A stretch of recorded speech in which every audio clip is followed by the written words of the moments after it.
So we are ready for Exodus chapter 22. Again, we've been looking at these laws as God has told Moses to tell the people.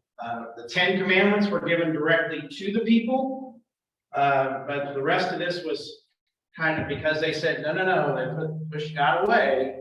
So this is God giving it to Moses.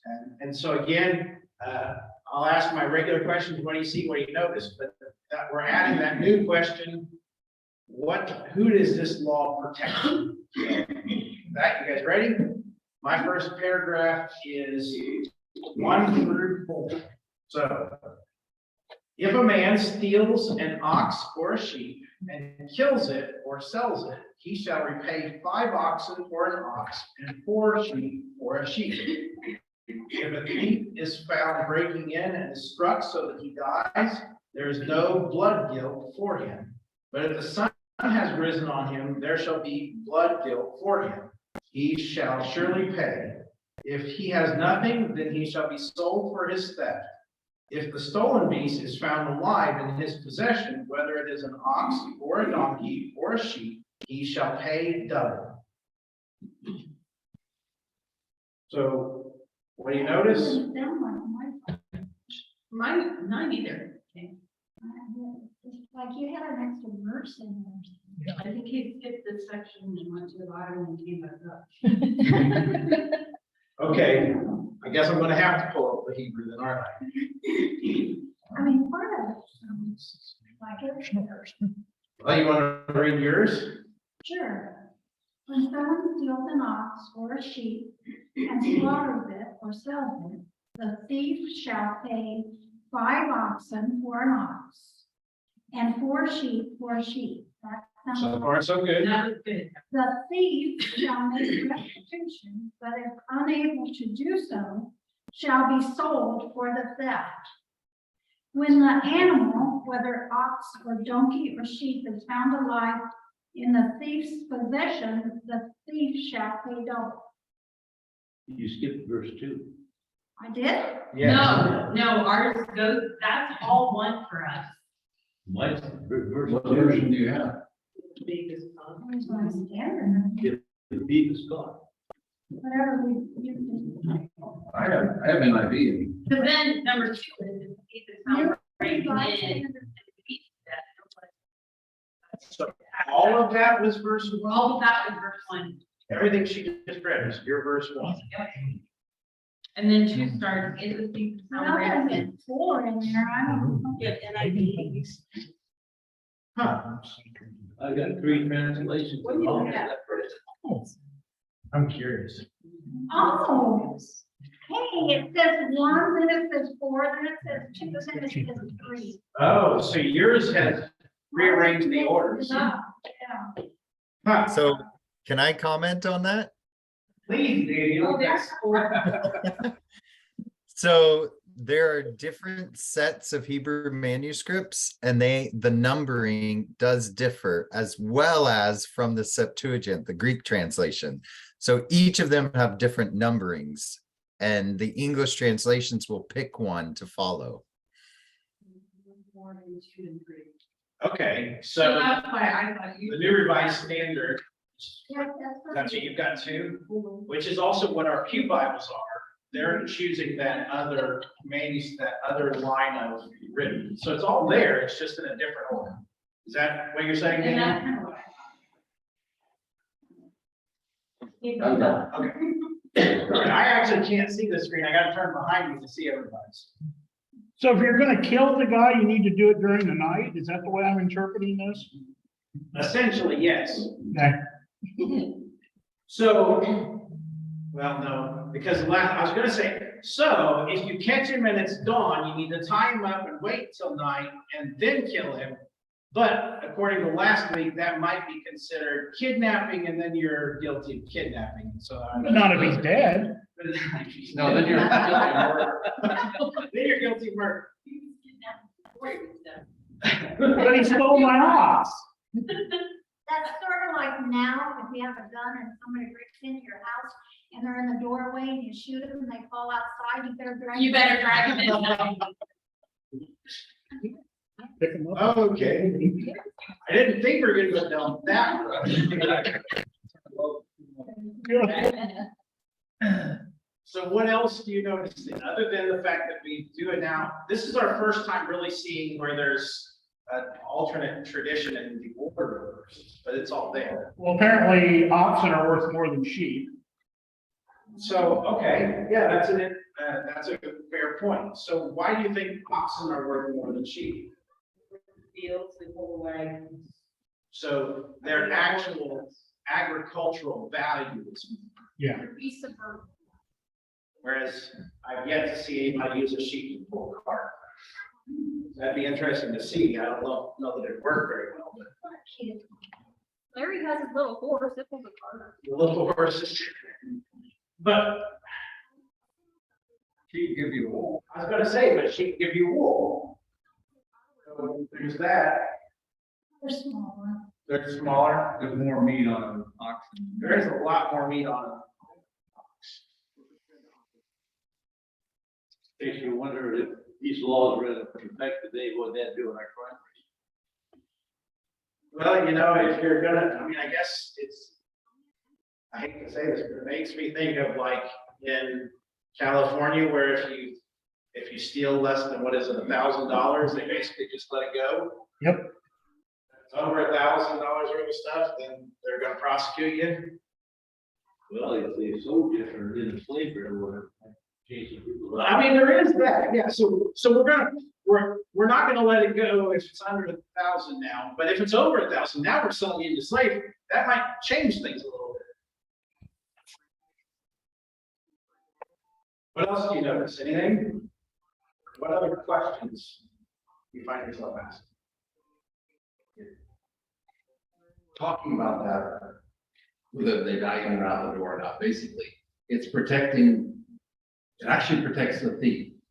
If they're doing something and they get hurt while they're doing it, you know, it's your fault. But if somebody chases you down afterwards and wants to kill you, now all of a sudden, it's not just somebody's protecting their property.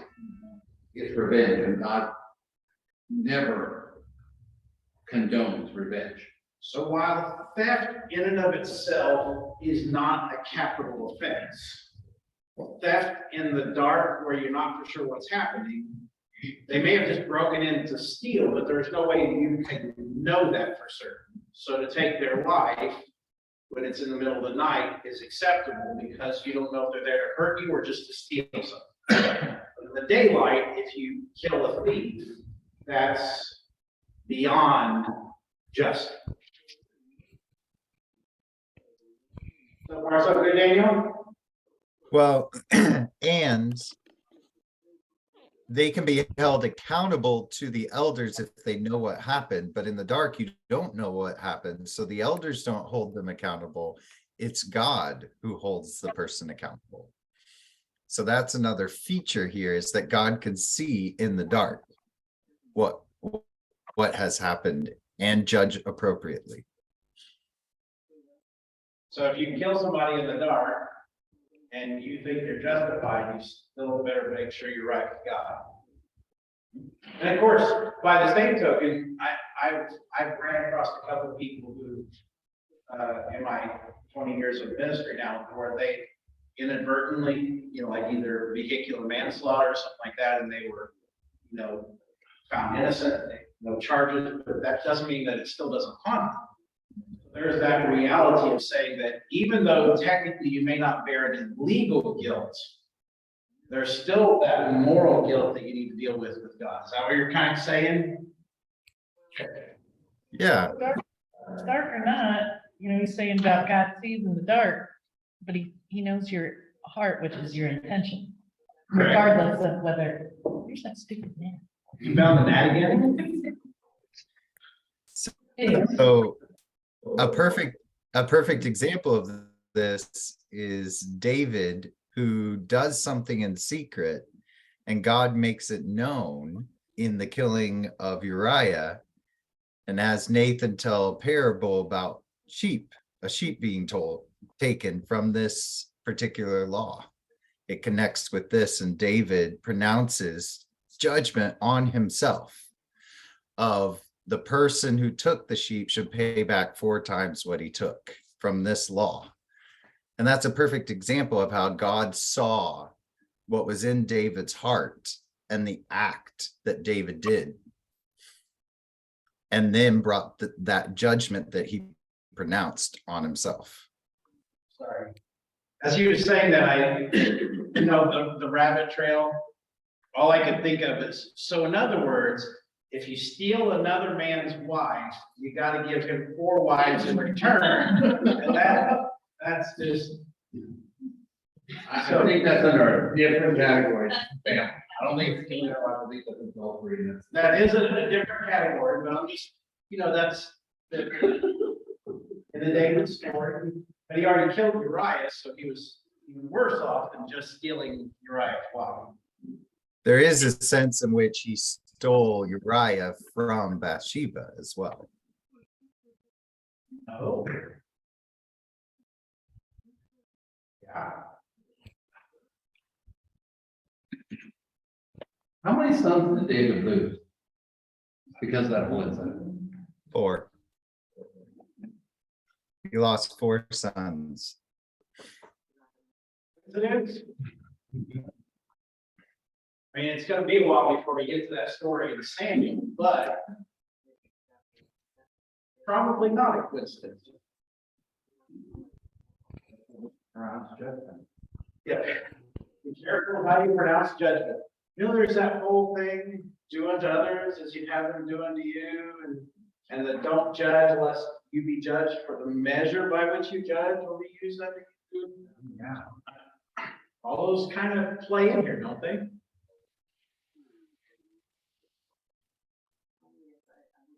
So in verse 4, whichever order it's in, doesn't matter the order, but if you steal something and it's found, not only do you have to return it, but you have to pay for another.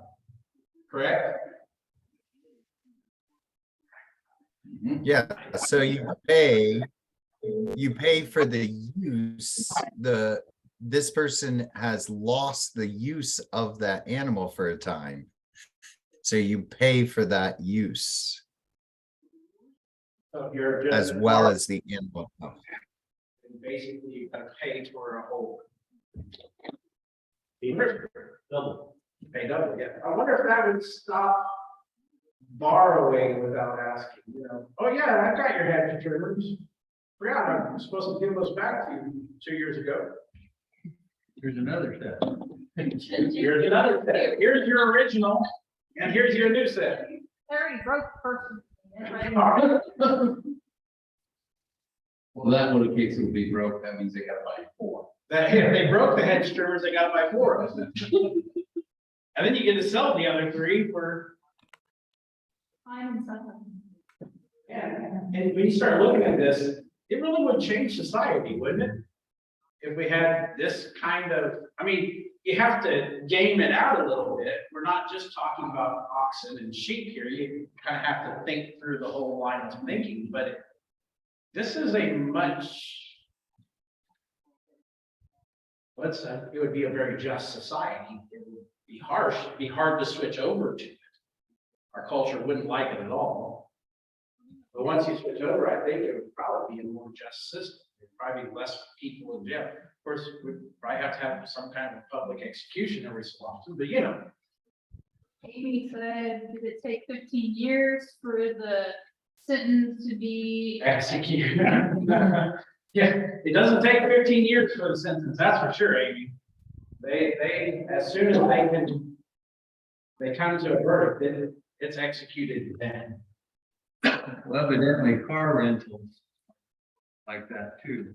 I don't know if you ever read The fine print, fine print that if you wreck it or something, you gotta replace it.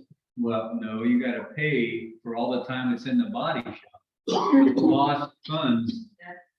Yeah, So they still utilize this principle. yeah, That's one area where it's being utilized, not necessarily where we want it. No.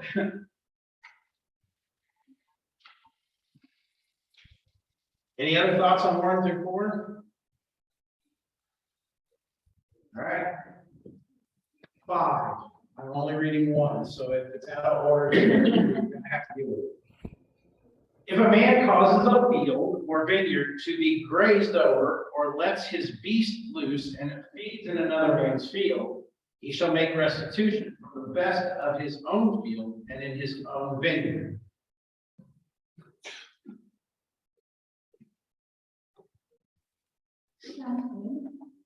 So even if your beast takes the worst of their crop, you gotta provide them the best.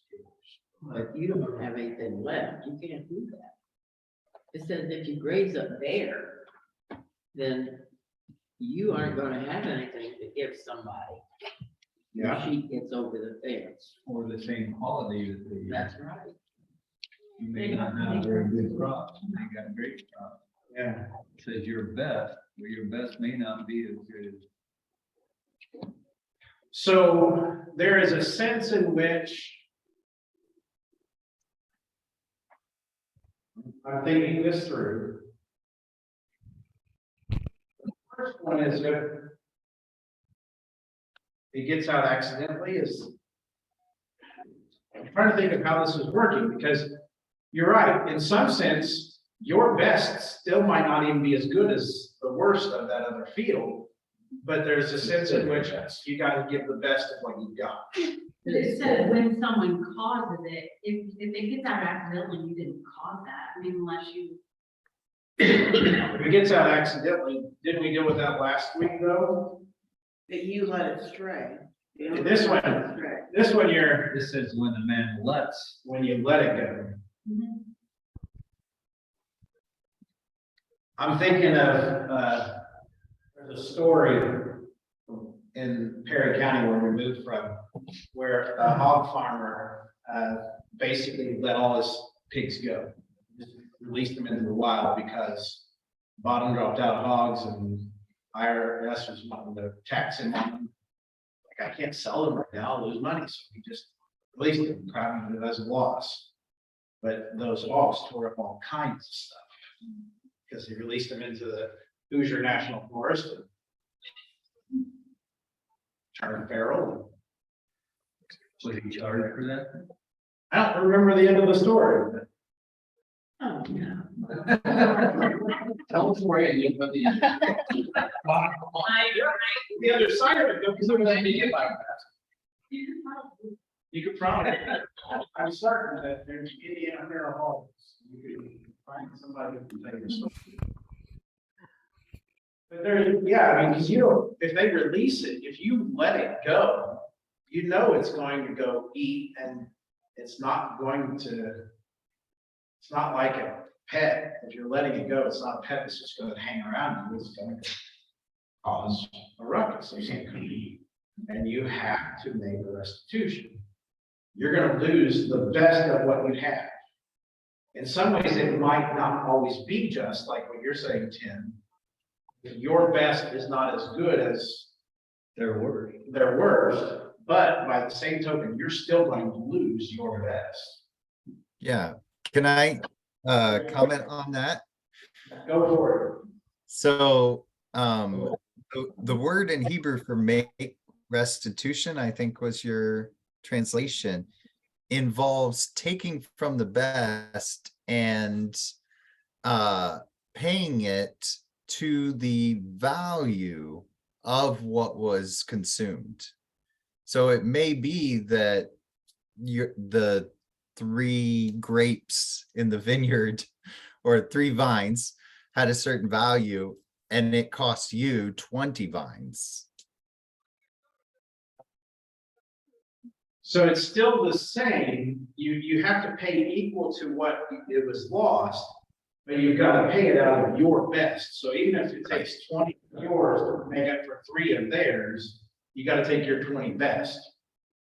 Right. It may not be the same number, but it should reach the same value. So it's still the same value. Okay. Again, that would be a pretty big deterrent. I'm thinking of, the stories. It seems like about once every year to 18 months, you hear a story of like a dog getting out and mauling somebody. And, You never really hear how those stories end, other than the dog gets put down. That kind of goes back to last week with the ox and the gores kind of concept. But any other thoughts on 5? The 6 next. Yeah, we look. Everything else is in order now? Okay, 6. If fire breaks out and catches in thorns, so that the stacked grain or the standing grain or the field is consumed, he who started the fire shall make full restitution. So if you're burning trash On a windy day. on a windy day, you end up catching the field on fire, you gotta pay for the full value, restitution, that's what he just said, full value of what was lost. Kind of the way insurance does it now. Yeah, but they often don't charge, sometimes they don't find who started the fire. I'm thinking of, like when people throw cigarettes out the window and it catches a field on fire kind of thing. I'm just shaking my head because these are so common sense that we don't have. Yeah, they're common sense laws that make But sense no when you one start. wants to take ownership of their actions, and that's what I just said, you're talking about a dog mauling somebody, and not only should, the dog gets put down, but the person who owned that dog should pay for medical bills or whatever, but then you end up going to court or whatever, and they fight over it, I'm like, I'm just shaking my head. There's little justice in the way a lot of stuff is handled today. And yet this, at first, it seems so foreign to us, but when we start thinking about it, this is common sense. And Unfortunately, morals and ethics and all those things where are they? I mean, it makes sense. It should make sense. It shouldn't be a battle. And again, like I said last week, it's pay attention to what you're doing. Just think about it a little bit. Don't just do stuff without thinking through the consequences of your actions. God wants us to be responsible. I didn't say that, you did. But yes, God wants you to be responsible. Stop being stupid. So what was the third question we were supposed to look for today? Who does this protect? As we're looking at laws in particular, who does it protect? I think it's pretty straightforward in this one. It's those who are innocent, yeah. Any other notion on that for 6? Well, it also protects those who are guilty. Because those who are guilty, as Charles mentioned, once you make restitution, you can't exact more than what is due. So it protects both ways, You're not even taking advantage of it wrong. right? That's a good point, yeah. So even if you've done something wrong, they can't take advantage of it because you've done something. There's a point where, hey, you've made restitution, you can't take it any further than this. Where in today's world, you wreck somebody's car and they want $20 million in suffering. So the pain and suffering thing in our society almost goes away. Yeah. Oh, wait. You got last week, eye for an eye. Yeah, the eye for an eye. You got eye for an eye. Up to that equal amount. Don't take it beyond. But I'm also thinking, these people were always the underdog. They were the slaves. They didn't know how to, they were the ones that were always abused. They weren't the abusers. So they're probably. They have to learn. They have to learn how to live as a society without having those masters telling them what to do. And they need the rules so that they don't just fall into the pattern of becoming the masters who abuse others. Now, that's a good They point. did poor role models. They did not have good rules at all. God is giving these rules to help them understand, look, you experienced a world that's very different than this. So here's where his rules so that you know how to live my way, which is morals and common sense and just pay attention to what you're doing. But she brings up a good point of having bad role models, because when I say that word common sense, I think, again, teacher mode. I have a lot of kids that, That don't have it. that I am teaching some of that stuff because they don't get that at home. And so in some ways, the laws of the land then we cause us to get the moral examples that we have. And so in some ways, even though America is probably one of the more just nations in the world, there's still enough loopholes and things where we have a lot of bad examples. Whereas if we had this kind of a law set, hopefully in theory, there'd be more kids with good examples. And even if they don't have good parents, they would see them around them. And where their parents fall short, the society steps in and makes up for But you still have to have somebody that decides how much is enough restitution to pay. that. Yes, and that's where, I mean, I think back to the passage before the Ten Commandments in 19, when Jethro comes and he says you need to have people over 50s, 100s, thousands, you know. And so there's a small claims court, the 50 people, there's mid-sized court for the 100, you know, big court, then if worst case scenario, it's got to go before Moses because it's probably a capital offense. So you have trained people who are chosen.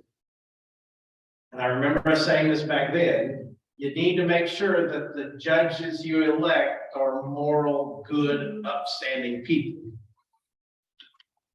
Regardless of what party they might represent, it's better to find the good, moral, upstanding people. But yes, you're right. In theory, all this is predicated on having judges who are going to determine restitution in just manners. Anything else so far? All right, 7 through 9. If a man gives to his neighbor money or goods to keep safe, and it is stolen from the man's house, then if the thief is found, he shall pay double. If the thief is not found, the owner of the house shall come near to God to show whether or not he has put his hand to his neighbor's property. For every breach of trust, whether it is for an ox, for a donkey, for a sheep, for a cloak, or for any kind of lost thing of which one says, this it is, the case of both parties shall come before God. The one whom God condemns shall pay double to his neighbor. Yours says God, Yeah. mine says judges. Huh. Yours says come before the judge. 7.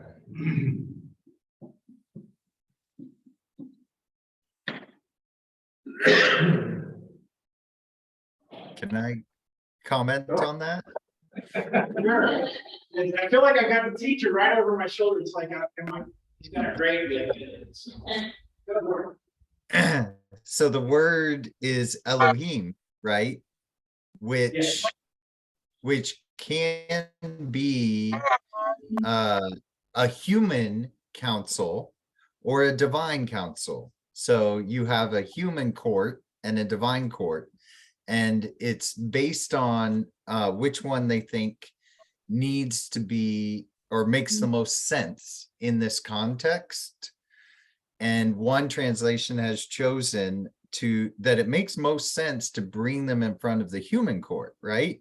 Because that way the decision can be made by humans. You can have a direct answer, but other translations have said, wait, why not in front of the divine court, in front of God, and allow God to determine which one it is?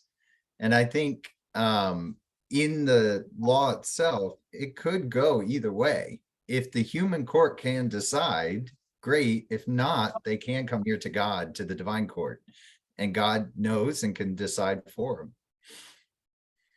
Goes back to what you said earlier about how if something happens in the dark, God still sees it. So if the human judges can't come to that conclusion, then the divine judge who sees everything. By the same token, could you imagine how different it would be if all of our judges were actually seen as moral judges and not just political judges? If their decisions were made before God, and they actually felt like God standing over my shoulder, like the teacher standing over yours. And in theory, I think we play into that. I don't know that it actually does happen that way, you know, the whole thing about swearing on the Bible thing, I think that's what we're trying to get at, but in a culture where not everybody is necessarily a practicing Christian, so that would negate some of that, but Any other thoughts? Scales of justice. Scales of justice. Say a little bit more. I agree. That's it. Just, you were talking about, you know, like this equals this, Right. scales of justice, just like you have in the court, what you're supposed to have in the We're court. supposed to have it. Supposed to have in courts. But also, judges aren't elected. Are any other, some of them are? Yeah. But some of them are appointed. Local are elected, but federal or not. So. And some state ones are just on the ballot. It says, do you agree to for Yeah, that? so at the state level, we can only vote them out. We don't actually get to put them in, but at the local level, you get to, So they get a term before you can vote them out. yeah, they get a term and they can mess things up before you vote them out. My dad always said that it didn't matter if he knew them or not. He always voted judges out because he said if they did their job, then they'd get put back in. That's what my dad always says that. But I just think, you know, in some ways, we know how the church, the religious faith and government get hand in hand. It gets, rarely does it go well. Rarely does it go well, but yet in this case, if all of these judges do see themselves as agents of God, essentially almost extensions of what we would call the priesthood, then that's a very different, I hope that they would feel like God's watching over them. And therefore they would bring a just resolution. And I twitch a little bit as I say that. In the United Methodist Church, when a case is brought against a pastor or something like that, oftentimes it's decided by a just resolution. And rarely is it just, and rarely is it a resolution. But that's the term they use. What you got? I was thinking, we're talking about who this protects. And this protects both the person who loans something. It also protects the person who receives that, because if somebody's loaning, you're saying, hold on to this for me, and if something happens to it, you know, the worst case scenario, you've got to pay back up. So it's not like, oh, I lost your favorite dime, now I gotta pay you $1,000. I'm gonna pay you 20 cents. But it's there's a protection. Also, I have to think that if you know that something happens to it and you might have to pay back double, you might think twice before, like, thanks, Sam, I'd like to watch that for you, but you know what? You keep holding your own. I would be less likely to want to borrow that Lamborghini Diablo. Maybe, that sounds like mixing the concoction women had to drink to see if they had been, if they died, they were guilty, if not, okay, I'm gonna let Daniel handle that. So one of the things that we haven't yet expressed is that this also protects the human judges from a situation in which you really don't know the answer, because it is possible that the person who was entrusted with the property did in fact steal it. and is claiming that it was stolen from that person. And the judge may not have any way to know how to handle the dispute. So you can always take it to God. In the passage in Numbers with the woman accused of adultery and having a baby produced that is not from the husband, and if she denies it, there's no way to know. So you bring her before God, you give her a harmless concoction, if you want to call it that, but it's water with a curse mixed in that doesn't do any harm, and then you allow God to determine what will the result be. And God makes the decision because God alone knows. And in many instances, this is what Joshua is going to do later in the text to say, I don't know who took the items and caused us to lose. It's also what's going to happen with Samuel, or not Samuel, with Saul. I don't know who ate the honey. So allowing God to determine that enables the people who are judges and protects them from needing to make a decision without actually knowing all the facts. And that requires a level of faith that we often don't think about, that God would give us that kind of answers.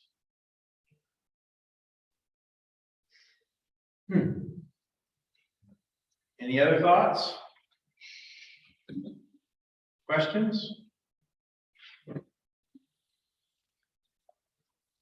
Well, I'm going to let Charles pick it up so that I can go into my next meeting, because I'm realizing this is the hot seat, so. I think you got at least 3 more minutes. You want this just in case? Of course, you got Daniel. so I got Daniel. You don't need the Hebrew, but I'll let you handle it. Thanks, guys. I'll let you do the Hebrew stuff. You gotta figure out where he left off at. My Bible looks different than this. Okay. This goes 10 through 13. A man gives his neighbor a donkey or an axe or a sheep or any beast to keep safe, and it dies or is injured or is driven away without anyone seeing it. An oath by the Lord shall be between both to see whether or not he has put his hand to his neighbor's property. The owner shall accept the oath, and he shall not make restitution. But if it is stolen from him, he shall make restitution to its owner. If it is torn by beasts, let him bring it as evidence. He shall not make restitution for what has been torn. Again, what do you see here? And what does this protect? And what grabs your attention? So if it's mangled, they don't have to make restitution? If you can prove it. Because remember, in this time, there were wild beasts in the area that could come by, and that was something beyond the person holding it that could control. You can't help the fact that a lion came by and said, "Oh, that's the guy's neighbor's stuff, so I'll take it out." It was beyond his control. And if you can show that, hey, this is what happened, you're not liable. What if you left the neighbors out so it would save them?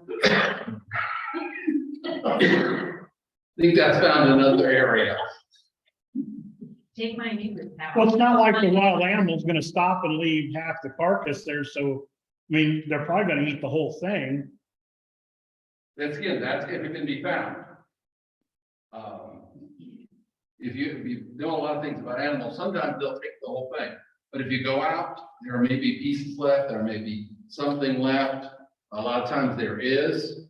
You can find bits and pieces. You can say, hey, this looks like a lion ate it. This looks like a hyena or something else ate it. Well, I mean, you can prevent that it be stolen either.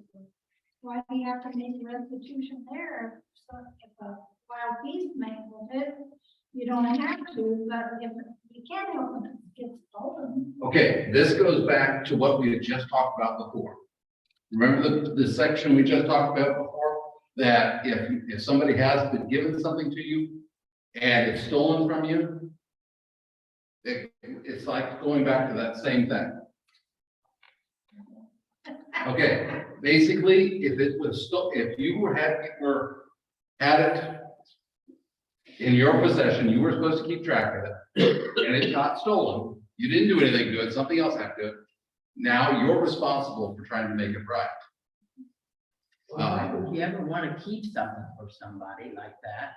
Because if something happens, you got a big issue. Well, the truth is, now let me ask something. Shouldn't that kind of be the case even now? Sure. But it isn't always. It isn't always.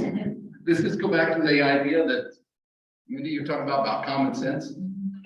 If you're taking care of somebody's stuff, you should be taking care of it. And if something happens outside of your control, and you can show that, then you're not responsible. But if you're not doing your job with somebody else's stuff, how many have you ever heard about, or maybe actually had somebody who you gave money to invest wisely? I hear laughs. What is that? They messed up, they lost it. We're sorry. What can you do? Nothing. But most of that type of, I mean, if you give somebody money to invest with a reputable person, With a regular person. that's probably that's insured. Probably insured. And yeah, but I'm saying there that. But if I say, Tim, take this $100 with you to Vegas. Sure.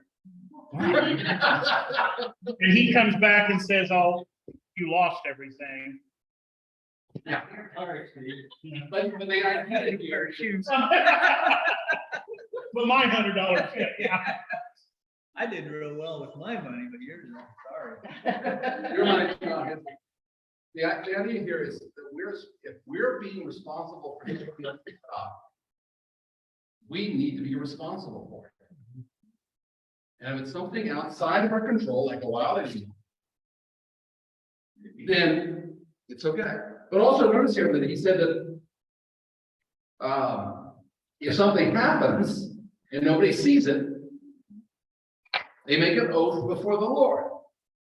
They're basically saying, I didn't do it. Do you believe me? We'll make an oath between each other. Am I getting this right, Daniel? That they make an oath together, and basically they're leaving it in God's hands. They would. Yeah, the oath is binding. The oath is binding, and if later it's discovered that the person did take it, then there are consequences for breaking the oath, both in terms of human court and in terms of divine court. So you're either going to be in trouble now or later. Either one you want to be. I tried to give mine to Chris, but she wouldn't take it. Chris, you just got. I'm trying to give you money. You just got thrown under the bus. Thanks, Amy. But if my neighbor asked me to wash their dog while they're gone over the weekend, Yes, and that dog dies, yes. I really don't care. I didn't have to replace that dog.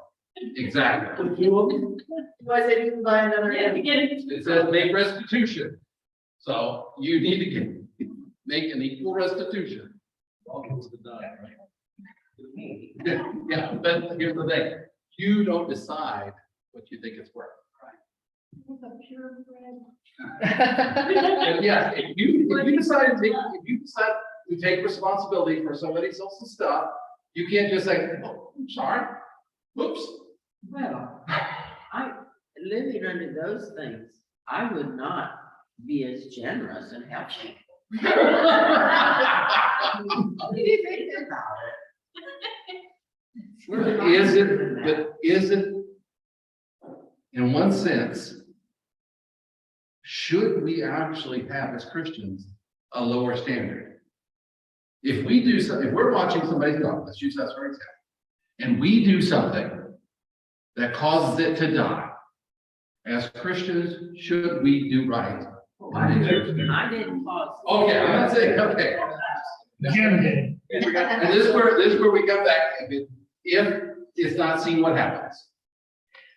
Then you would have a covenant between the Lord that says, if later on, we'll make a covenant between us. You killed I think you killed my dog, you say you didn't, and they'll say, okay, let's make a covenant before the Lord. And if you're okay, you didn't do nothing, and we never find out, you're off the hook, you're off the hook. In a sense. If you did something and we never find out, you're on the hook because you got to answer to God. We also make a covenant that if it finds out later that you did actually poison that dog, and your husband finally told on you. This story's out. What you make me bad? So let's go back to me giving Tim $100 to go to Vegas. What if he just comes back and says, hey, you didn't hit, but he never put the $100 on a number? He's got to answer God. He's got to answer to God. You may not be able to prove it, but he's got to answer to God. I would tell you, you're being dumb to send money to Vegas and you're not trusting God. That's the right we won't get into. It's a rabbit trail. We're going to be passing on it. We're gonna chase rabbit holes, can I go on? Yes, come on. Okay. So everything we have is actually God's. Mm. We're not taking good care of our bodies, we're not taking good care of our possessions, we're not taking good care of whatever, fill in the blank. Great. We are entrusted with those, he has given Oh, that's- those as a gift. All right, everybody's diet starts right now. But it's, I mean, if we really want to trace the rabbit hole, is that where this is going? In one sense, yes, very much. This is, everything is God's. God's given to us. And we're responsible for it. And if it belongs to somebody else, or God's given it to them, and they entrust it with us, we're still, it's God's ultimately. So that's why we can pledge it before the Lord, because it's ultimately all His. But this system was meant to set up so that one group couldn't try to cheat another person. It also required a certain amount of trust in God that if somebody did try to cheat you, you believe that God would make it right. Unfortunately, in much of the world, in much of our own world today and around us, people don't want to trust that God is going to make it right. They want to make it right. They want to make the other person pay. I think they're guilty, therefore I want to get back. And the law that God puts forth, We want to see it happen. we want to see it happen. We want to make sure justice is done for them. And there's a lot in here that we have to say, okay, we don't see it, we got to trust God's going to work it out. There's a responsibility for us, but there's also the fact that we're trusting that God's going to work out all the details that we don't know. Anything else, Danny? Yeah, I definitely think that you're on to the spirit and the principle of these, that God is the owner and we are the stewards. And I think Jesus eloquently tells the parable of the talents in which stewards are entrusted with certain items that don't belong to them, that belong to the owner. And there's a power in viewing everything we have as belonging to God. It's something that's unique for the people of Israel in the ancient world, because no other legal system does this. No other legal system says, leave it up to God. It always has provisions for human decisions to be made. But this one says God can make those decisions of how to exact revenge or restitution, because restitution, revenge belongs to the Lord, not to us.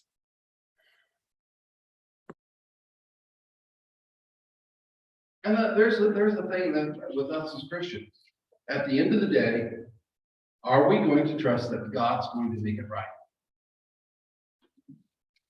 Somebody has done us wrong. Are we going to say, okay, are we trusting that God's going to make it right? If we are, then we're not going to hold on to a grudge because God's going to take care of it. Now I'm meddling here. We're not going to hold on to unforgiveness because ultimately God's going to make it right. And when we let go of it, we say, we trust you, God. And you've all heard my story. That isn't easy. We want to make it right. As human beings in ourselves, we want to be the judge. We think somebody did us wrong, and we want to trust God to justify us after we act. But ultimately, you've got to say, God, it's yours. The question. And I'm trusting you. If somebody does something wrong and you're trusting God to make it, Right. take judgment on them, what if before they die, they ask for forgiveness? And then how are they gonna pay for that? Because all's forgiven, do you ask for forgiveness? How is that gonna get taken care of? Okay. But what if they're asking God for forgiveness, but they don't come to you and ask for it? Now, there's one thing, if I get off track here, help me. There's one thing about when you go to somebody and ask for forgiveness. When we see in the Bible, God talks to people about making things right. What did he tell the tax collectors? And when the tax collector came to him, he said, if I stole anything, I restored it to him fourfold. What is he showing? He's showing that I'm trying to make things right. So when we wrong someone else, we should try to make it right. But there are ultimately some things we can't make right. And we just got to say, please forgive me. Now, as Christians, whether they ask or not, we're supposed to have already given that to God. And like I told you before, sometimes that's a struggle. Sometimes that's a struggle you work with day and day and day and year after year. You're still trying to make sure to give that to God because it's hard. But at the end of the day, especially as Christians, as people who are following God's law, not necessarily this law, but God's law, we have to trust that God is the one that's going to make things right in the areas we don't see. And here's the thing. If somebody has wronged you and they've done something they can't make restitution for, and they've sincerely had a change of heart, and they've been changed by God and made a new creation, is it right to hold them to something that the old dead person did? No. Now, like I said, does that mean if somebody should just come along and say, forgive me, and pretend like nothing ever happened? No, if they're honestly a Christian, they should try to make it right. And that's what we see here. If something is honestly taking place, you were being careless, guess what? You got to pay back. And You need to do something. Go ahead. I was going to say, it doesn't just have to be the person, it can be the family. So for instance, Paul is going to follow this law, the spirit of this law, when Onesimus has wronged Philemon and taken things, run away. And then when Paul adopts him, Paul says, I'm sending him back to make restitution for what he did. Whatever wrong he did, I will pay it for him. And that's an example of someone in the family working on another's behalf. Because isn't that what Christ did for us?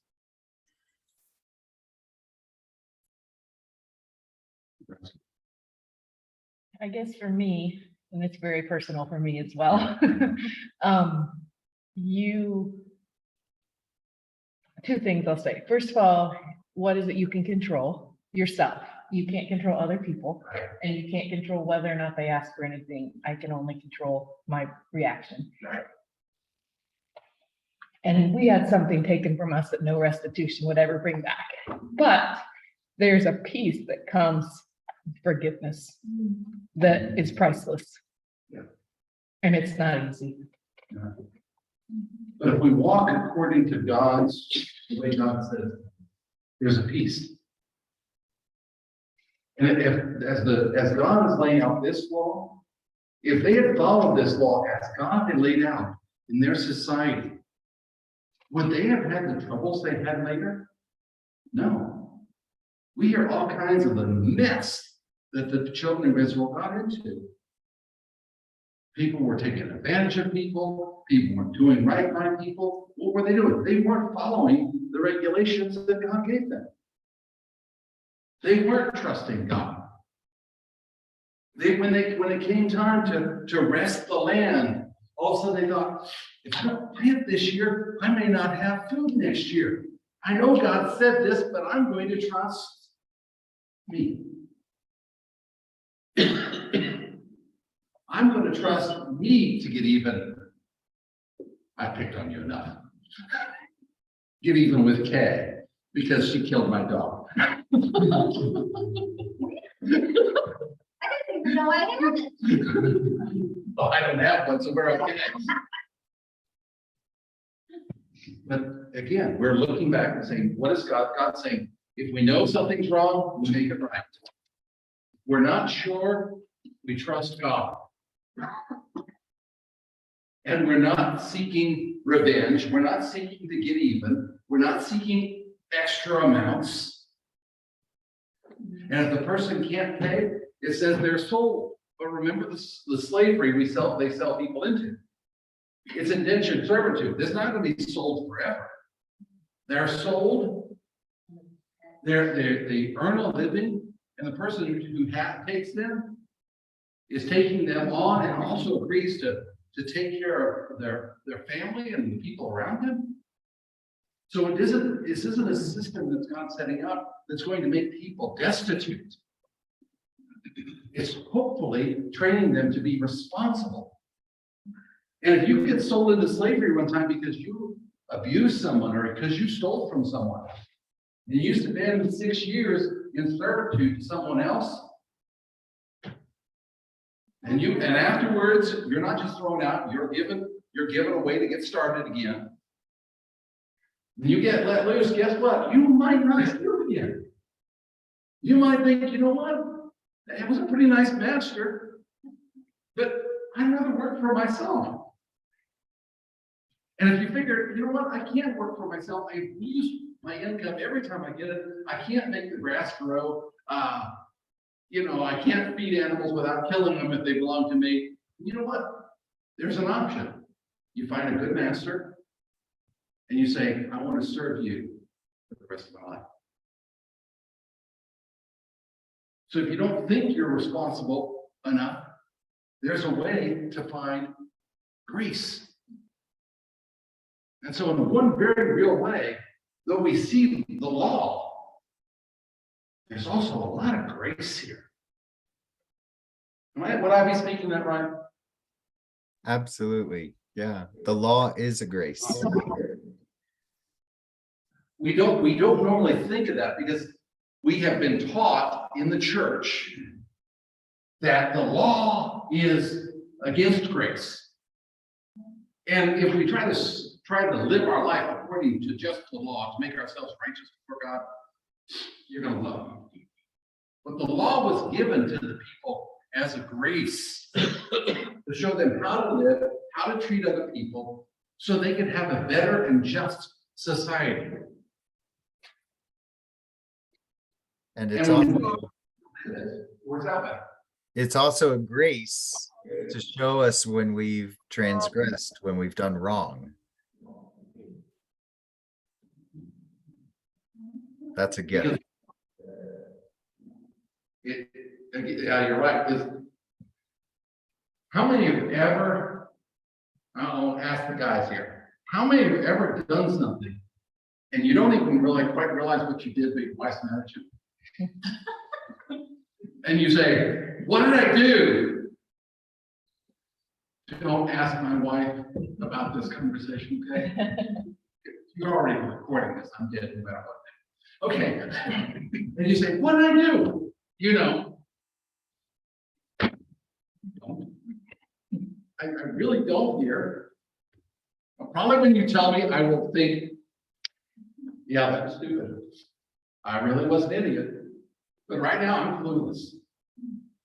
God's law is grace because it shows us, here's where you're messing up. Well, it takes me back to, I remember Jenny sitting up there with her potter's wheel, and when we mess up, we get reshaped. And there's, you could even say justice and grace, and thank goodness we get reshaped instead of smashed down and stayed there. You know, there's growth in that. Oh, that's good. It's good. And that's the great thing about being in God's care. He doesn't just break us, throw us aside. He works with us. He reshapes us. He does something new. And that's God.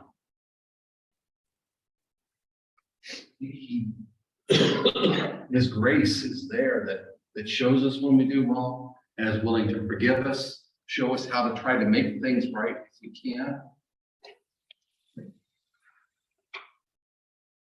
Again, this shows us some ways how we can try to make things right. You did something that wasn't quite right for your neighbor. You broke your hedge trimmers. Guess what? When we get a glimpse of the law, it says, you know what, we need to make it right. It shows, it gives us an idea of how we should live and treat one another. So we're not clueless. Because I don't know about you, but I like to, sometimes, I like to know where I messed up. So hopefully I can do better next time. Or I can try to make it right. God was telling the children of Israel, if you're messing up here, here, and here, here's how to make it right. And if I did something wrong to Steve in this system, I know how to make it right. What if he deserved it? Doesn't matter if he deserved it. If I did wrong, this is what I do to make it right. Then Diane would watch my dog.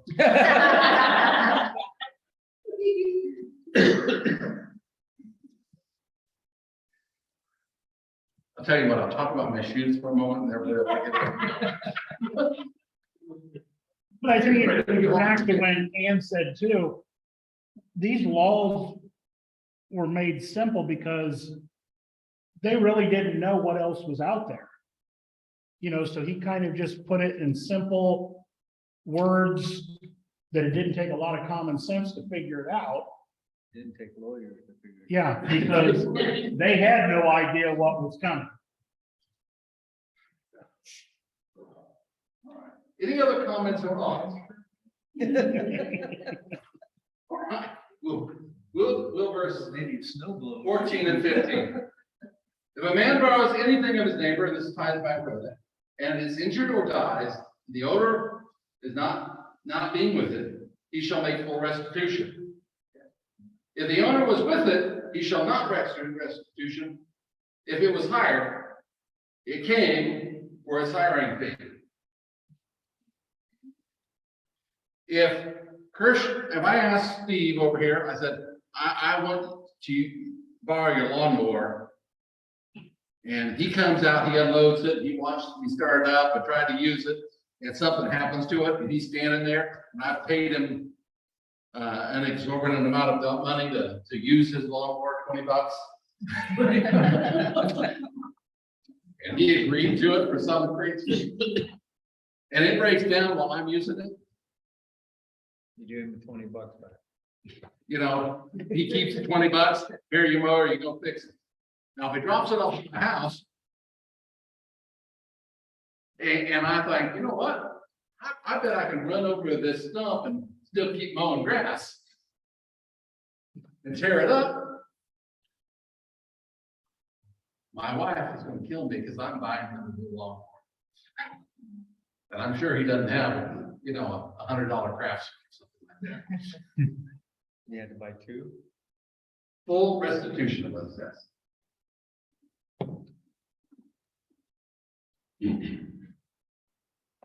This is your borrowing to use, you're doing something like that. It's not a trusting somebody else to take care of it. You're borrowing it. You make restitution. You're on 14, right? On 14 and 15, yes. You're supposed to take it back right away. You're not supposed to keep it.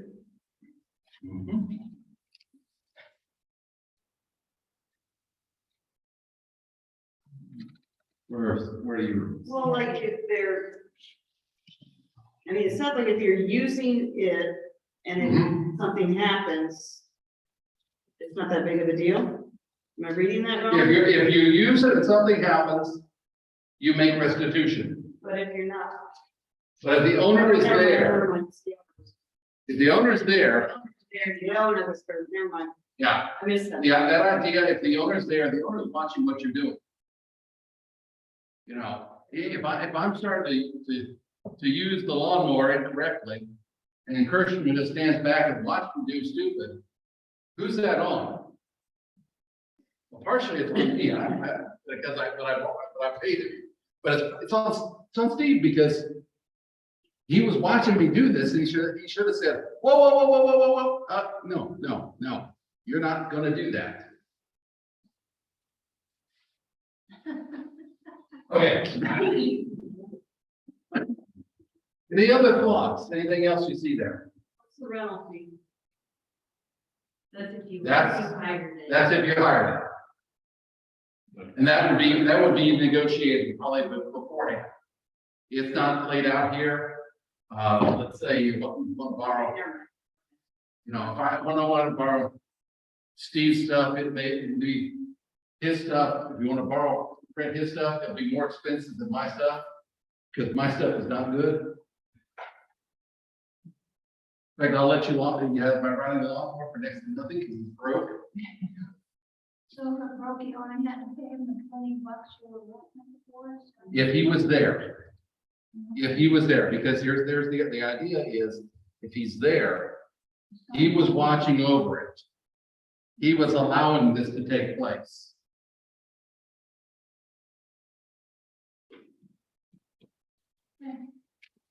You have thoughts? We're gonna get into interesting things now. Hey, Charles, I guess I had one thought that I was thinking, is that this goes a little deeper when you start these laws. It's not, it was made for them to lead societies that had for 700 years, but it's also helps them to be holy, because God, holy, He wants them to be holy. And to be holy is to be set apart. So what they were trying to do also is not just live with each other, to live differently than the culture around. Oh, that is excellent. So that's what they're trying to do. That's what we're called to do. We're called to be holy, so we have to live differently than the culture around us. Yeah, because we're not actually called to live according to the law of the land, are we? That's, if it's the law of the land, we do what's according to the law, but what else does it say? But give unto God the things that are God. So the law may say, I don't owe you anything. But Christ might say, yes, I do. I owe you an apology. I need to give you forgiveness. The law may say, according to the law of the land, I don't have to live according to the standard. But God says we're to live to a different standard. A higher standard. In the New Testament, that higher standard is based up in one word. What is that one word? Christ, love. Love, that's the word I'm looking for. Love. Love our enemies. Love our brothers. Love is that higher standard. And when we're living like that, we look different than the world. In this culture the people that were surrounding them, if they had actually lived this way, the nations around them would have looked over and said, why do I want to live in Egypt? I'm being treated as a second, third class citizen. I can go over to Egypt, go over to Israel, and they're treating people right. And you know what would happen? People would have been coming to Israel and saying, you know what? I want to be part of you. I want to follow your God, which is what God wanted. The unfortunate thing is, people didn't live it. And whenever we don't live it, people aren't drawn to the God we serve. Now, there are some people that are going to hate us no matter what. Jesus said that. But what did Jesus also say?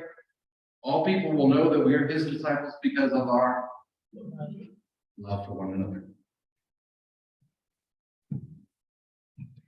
God's calling us, called the children of Israel then, and us now, to a different standard of living. A standard of living of how we treat one another, how we live with one another, that is different than the world around us. A way that is better for us, better for others. And when we live it, people are going to be drawn to it. Yes, there are some people who are going to hate us, period. Jesus said there will be. But there will be a good many others that'll notice, hey, there's something different here.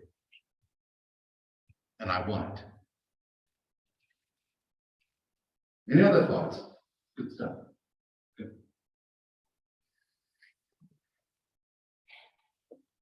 I'm going to get into this next verse. All right. As Sam said, we might as well jump in. If a man seduces a virgin, who is not, this is verse, by the way, 16, 17. If a man seduces a virgin who is not betrothed and lies with her, he shall give the bride price for her and make her his wife. If her father utterly refuses to give her to him, he shall pay the money equal to the bride price for virgins. So that's the same price? Is that the same thing? Yeah, Okay, so it's not gonna marry. right. If the father says, no, you can't have this woman, You're a bum. you're But you're still paying. not going to take her, you're still going to pay a price, as if you did. What was the price? Bride's price. Okay, help me out here. What's the bride price?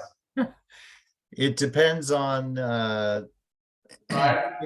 it depends on the bride and the family, because in this context, every person has value within a family. And so that value is what, when the daughter would be moved to another family, that value has to be paid to the family from which she's leaving. So it depends for each one. I mean, Jacob's going to give up 7 years valuing Rachel and Leah. But if you look at David's story, he's going to give up 2,000 Philistines. So the value is different. But there is a price, and the man who does this is paying it. Now, I'm gonna throw out a St. Charles here, thought here. Let's say the man might come along and seduce a woman, and afterwards she's like, I think he's a real loser. What was I doing? You know, if you go by just the first part of this, Now she's stuck with this loser for her entire life. So she goes up. So it goes off to daddy. And dad says, you know what, Dad, I was stupid, I let him seduce me. And he's already paid for it. But no, he's gonna pay for it. He's not gonna get the wife, and he's still gonna pay the price for the wife. What if he can't pay for it? But what's happens if you can't pay for something in this system? Put it down. No, you're not put together, you can't pay for it. Oh, you going to slavery? You're like Jacob and David. They couldn't pay for it. So they were indentured.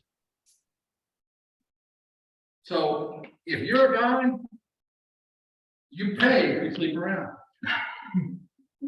Every time. But, I mean, you can pay for your bride, whether you slept with her beforehand or not, still pay. You're still gonna pay a price, yes. But let me ask you something. I'll just give you St. Charles here. Daniel, I think you probably agree with this, but we'll you can comment on it. If you come to me and say, I love your daughter, I treat her with respect, I want to marry her, I want to give you a fair price. Now, if you take advantage of her and you want her, I'm gonna make you pay, buddy. All of a sudden, her value in my eyes has gone up because you abused her. So back then, a lot of people got married without true love. Maybe. But here's also the thing. They still do. It's, yeah, they still do. Yeah. You do it without love. But God was saying here, every person has a price. And a man just can't take advantage of a woman and not pay the price. There's a price you're gonna pay.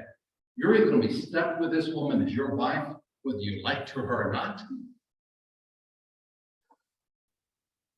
Or you're gonna pay the price and she's gonna remain free from you.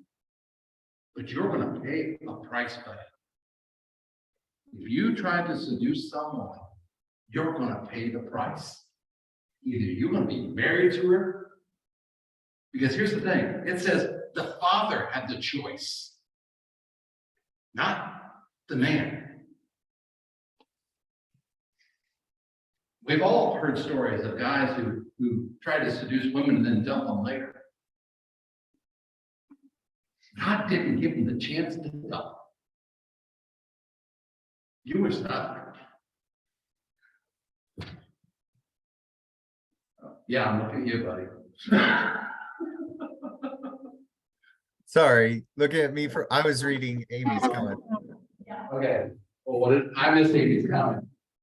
Yeah, so she was saying, or the girl is part of this as well, has the choice, and so does the mother, because when it says her father, the word is for parent. So the parent, in consultation with the girl, can make the decision.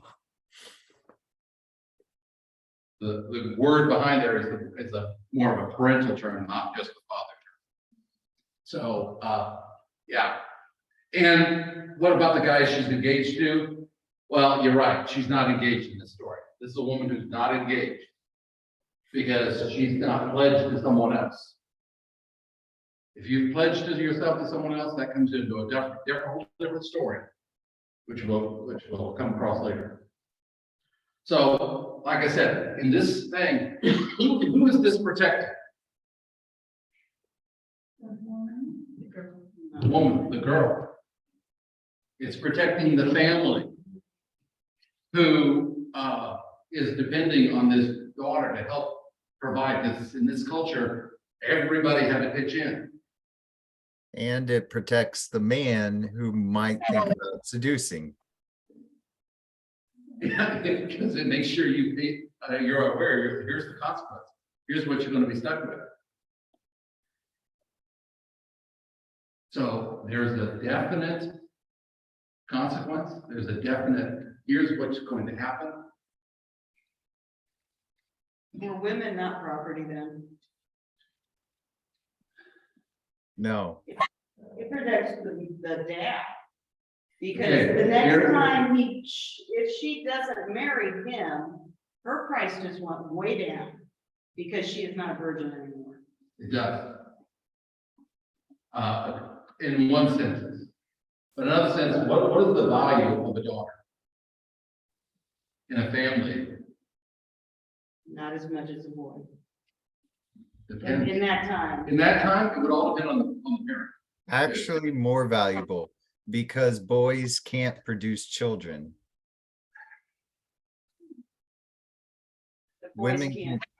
But women can't. farm, Women can get pregnant, so they're more valuable in that society. Guys can't reproduce. You get one guy, you get one guy. You get one girl, guess what? You might get more than one. You might get a dozen.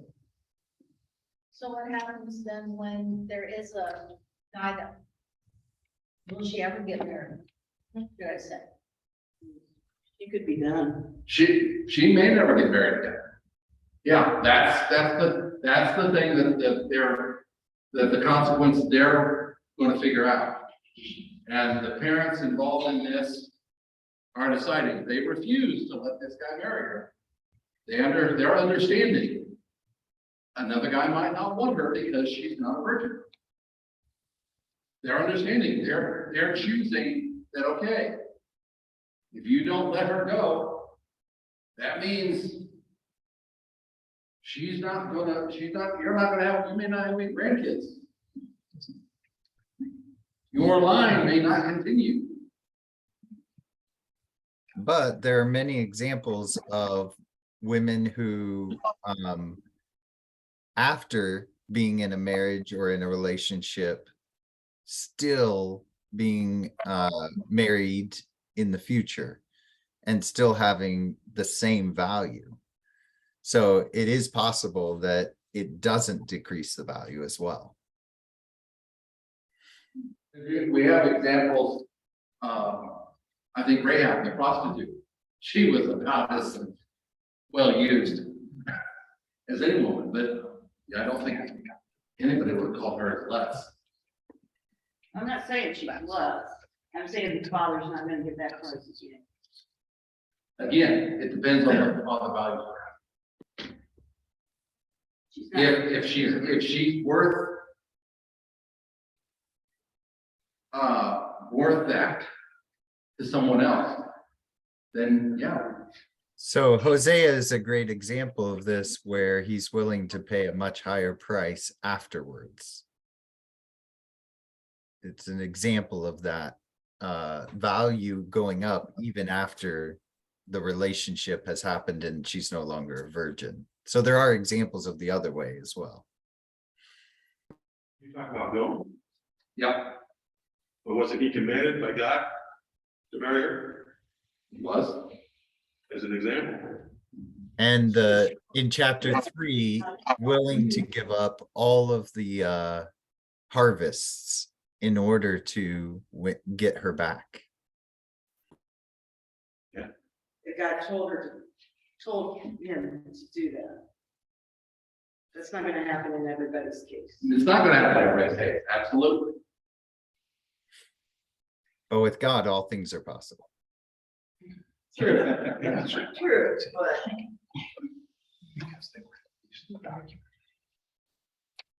But again, God is, what he's trying to do here is create a system that doesn't just reward a guy for taking advantage of a woman. You're gonna pay a price. And if you don't want to give your daughter to some creep who has seduced her, you can stand firm and say, no, you can't have her.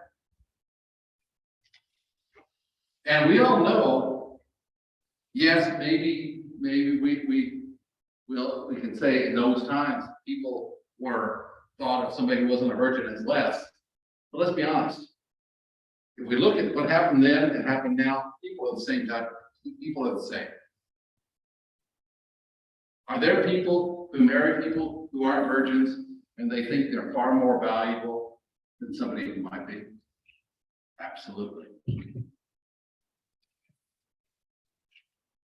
They don't care that they may have had something sorted in the past, because who they are right now is worth something far more. So yeah, they, in one sense, the father may say, I may never get that price again. But in another sense, he may be saying, I don't care, my daughter is worth more than me giving her up now to you for that price. Because that bride price isn't worth giving up. Because my wife will kill me if I let her go.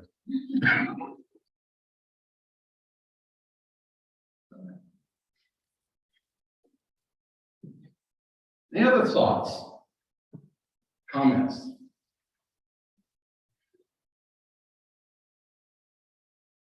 There's only one, there's one verse, and we can either take it or we take a break. What do you think? Save it. Save it. We'll save the source for Sam. Yeah. I like that. I like that. We're gonna let you deal with somebody being killed. They'll have a week to work on that. But again, are we saying here that God is trying to lay a foundation that people are worth more than just, something to be used? That we need to be responsible for our actions. How many people said, I wasn't meaning anything by it?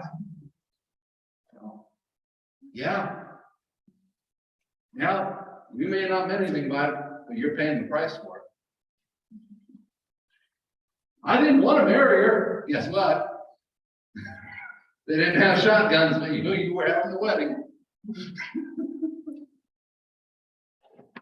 You were stuck. You had responsibilities now. And they were expected. As a husband, you were supposed to treat that woman a certain way. And make sure to treat her even after whatever came beforehand. Because you accepted her wife, you were supposed to have a certain responsibility. I'm trying to lay down the fact that we are responsible for our actions, that people are worthwhile. And also laying down that idea that, again, this wasn't about getting even. Somebody did something wrong. It was about making sure things were done right. On the other hand, it doesn't say if a man seduces a woman, the dad can kill it. Because didn't we have a story in Genesis where the brothers found out that, oh, this guy seduced our daughter or our sister? So, yeah, well, I said came back and I want to marry her. Their solution to it. Let's kill not just him, but the entire city. Wow. See, that's the culture these people are living in. And now God's saying, no, you did stupid. You seduced a woman. And guess what? Worst case scenario now, you're going to be married to her for the rest of your life. But you may want that. I don't know. But there's a responsibility. But there's also, it's not revenge. God is trying to get this idea on the people's mind that we should have justice. The thing should be right.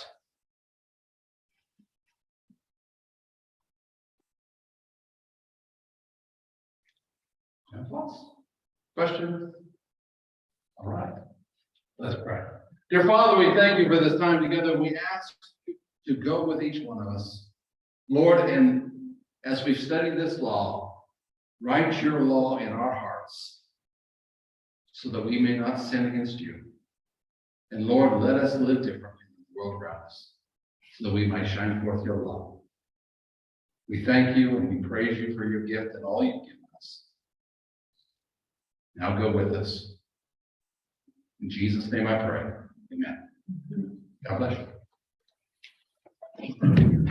Thanks, Daniel. Blessings. Yeah. Chicken tenders. They're quite big and small. The other people have one. Bonnie, thank you. Couple small items that Aaron picked